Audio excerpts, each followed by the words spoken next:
आणि प्रेरणा ते आतमध्ये झोपा, मी झोपतो बाहेर. या सावकाश.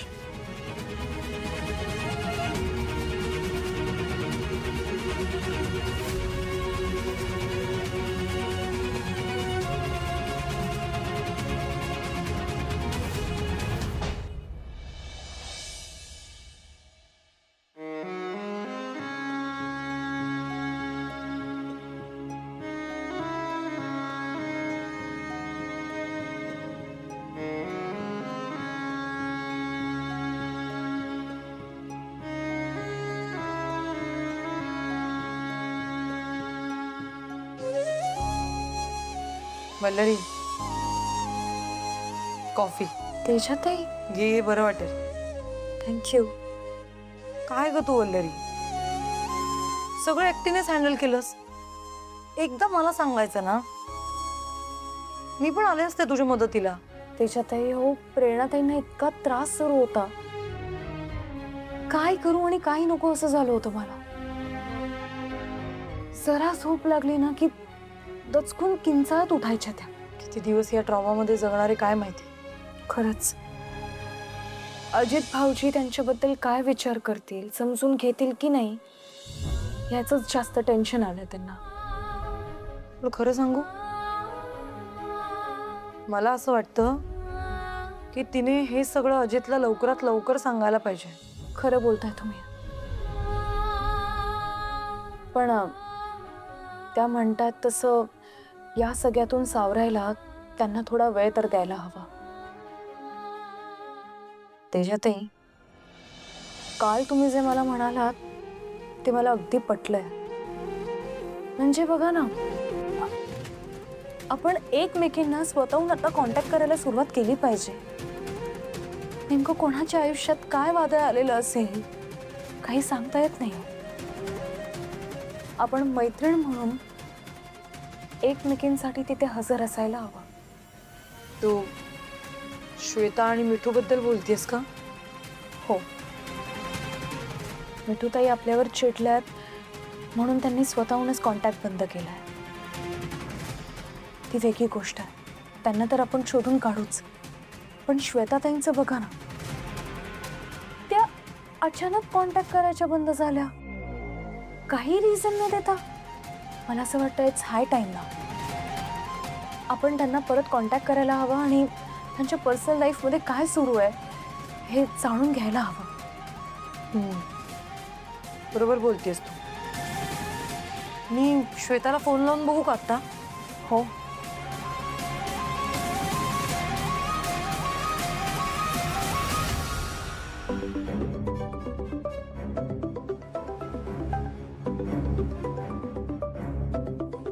तेजाचा फोन. ही का फोन करत असेल आता? तेजा का फोन करते तुला? तो अजून ब्लॉक नाही केलंस तिला? काय झालं यार, हिचं नेहमीच झालंय वल्लरी. असं एकदाही झालं नाहीये की मी तिला कॉल केलाय आणि तिने एका फटक्यात तो उचललाय किंवा कॉल बॅक केलाय. कायम कायम तसंच सोडून देते यार कॉल. त्या कुठल्या प्रॉब्लेम मध्ये तर नसतील ना? नाही, थांब, मी एक काम करते. तिचा नवरा आहे ना कैलास, त्याचा नंबर आहे माझ्याकडे. इतके दिवस कसं वाटेल काय वाटेल म्हणून मी केला नव्हता फोन, पण मी आता त्याला फोन करून बघते. हां, बघा.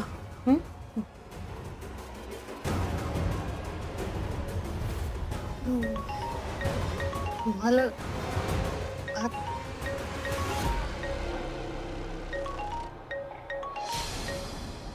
हॅलो. हाय, कैलास ना? ॲक्च्युली मी तेजा बोलतेय, श्वेताची मैत्रीण. त्याचं काय झालं ना, आम्ही मगासपासून श्वेताला फोन ट्राय करतोय, पण तिचे फोन उचलत नाहीये ती. तर म्हणून म्हटलं एकदा तुम्हाला फोन करून विचारावं की आहे का ती आजूबाजूला. असेल तर द्या ना तिला जरा फोन, बोलायचं होतं तिच्याशी.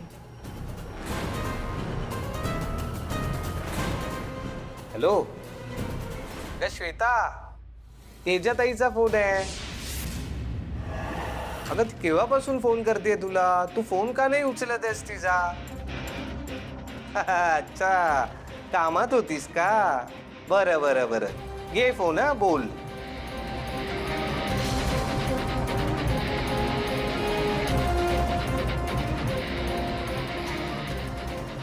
तेजा, काय ग, काय झालं? काय ग श्वेता, अगं कधीची तुला फोन करतेय. फोन उचलत जा बरं, स्वतःहून करत नाहीस. आम्हाला तरी कॉल बॅक करत जा. अगं सॉरी सॉरी, मी कामात होते ना, त्याच्यामुळे मोबाईलकडे लक्ष नव्हतं माझं. ठीक आहे. बरं ऐक, येऊन जरा प्रेरणाला भेट तू, कारण तिच्या आयुष्यात जरा खूप मोठा इश्यू चालू आहे. काय झालं प्रेरणाला? अण्णा केदार आठवतोय का? तो तिच्या आयुष्यात परत आलाय. त्याने आता तिला तिच्याच घरात डांबून ठेवलं होतं, किडनॅप केलं होतं आणि टॉर्चर करत होता खूप दिवस. काय? आमचा तिच्याशी काहीच कॉन्टॅक्ट होत नव्हता, म्हणून आम्ही तिला भेटायला गेलो तेव्हा हे सगळं प्रकरण उघडकीस आलं. त्यामुळे प्लीज तिला येऊन भेट एकदा. तेजा तेजा, आय एम सॉरी. अगं मला कल्पना नव्हती प्रेरणाच्या आयुष्यात अशी काहीतरी गडबड झाली असेल याची. नाही ठीक आहे, आता मिळाले ना कल्पना. लवकरात लवकर येऊन भेट तिला. हो, मी लगेच येते.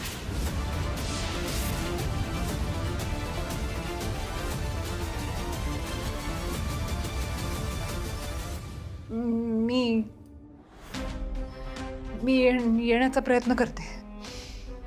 ठीक आहे. नाही, लवकरात लवकर येऊन भेटच, कारण तिला आता गरज आहे आपली श्वेता. आणि हा, काळजी घे, फोन उचलत जा आमचे, एवढंच. हो, बाय.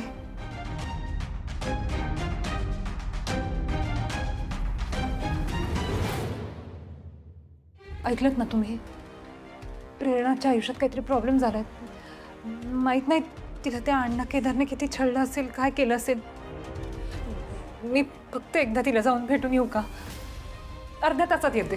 ये श्वेता, अक्कल नाहीये का तुला? तो अण्णा केदार त्या प्रेरणाला तिच्याच घरी डांबून ठेवतो. एवढी दूध खुळी आहे का ती? तिला मदत घेता येत नाहीये का कोणाची? हे सगळ्यात ना नखरे असतात. आधी मजा करायची आणि मग जिरवा जिरव. आणि तुला तिला भेटायला जायचंय? हो, ती मैत्रीण आहे माझी. हे बघा, मला फक्त एकदाच तिला भेटून येऊ दे प्लीज. तू अजिबात तिला भेटायला जाणार नाहीयेस. आणि जर गेलीस तर याद राख, तुला पुन्हा या घरात पाऊल ठेवू देणार नाही.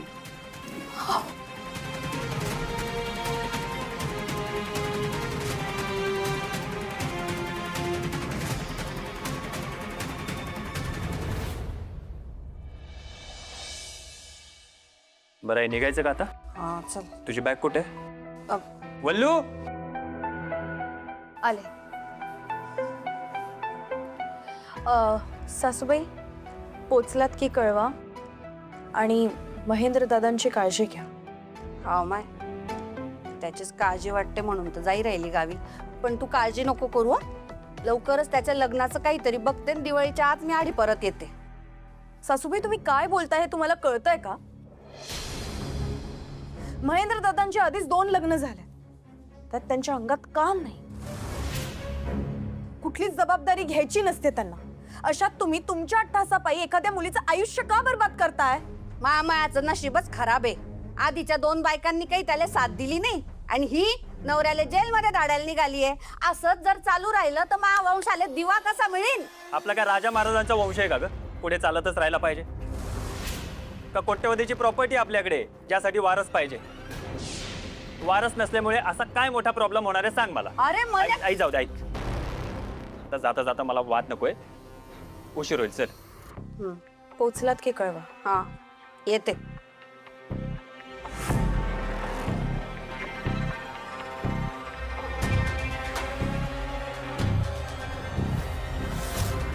बाहेर निघ, नाहीतर मी ना आरडाओरडा करून लोकांना बोलावून घेईन. पोलिसांना बोलावून घेईन, बाहेर निघ. याच्या पुढे आहे ना, जसं मी सांगेन तसं वागायचं. तुझ्या त्या घरामध्ये आता तू माझ्यासोबत नजर कैदेत राहणार आहेस. बायको काय म्हणलं तुला, तुला लगेच बायको सारखी खोटं बोलायला लागली का मान्यासी? खोटं बोलायला लागली का? हा, माझ्याशी खोटं बोलतेस?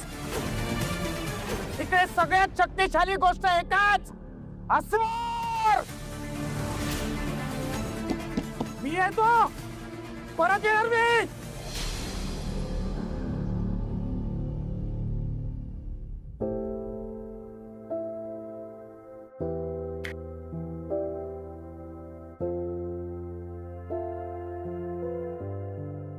प्रेरणा, तुला आठवतंय का तू मला ते महाराष्ट्रीयन पारंपरिक लग्नाच्या विधीबद्दल सांगितलं होतंस? ते सगळं मी माझ्या डॉक्युमेंटमध्ये ऍड केलं आणि ते क्लायंटला खूप जास्त आवडलं माहितीये. Thank you so much for that. आणि त्या इथे आल्या होत्या ऍक्च्युली. तुझं फोन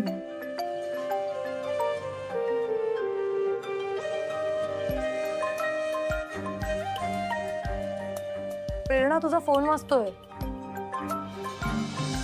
प्रेरणा, ऐक ना प्रेरणा, हे बघ अजितचा फोन आहे, घे बोल. नाही तेजा,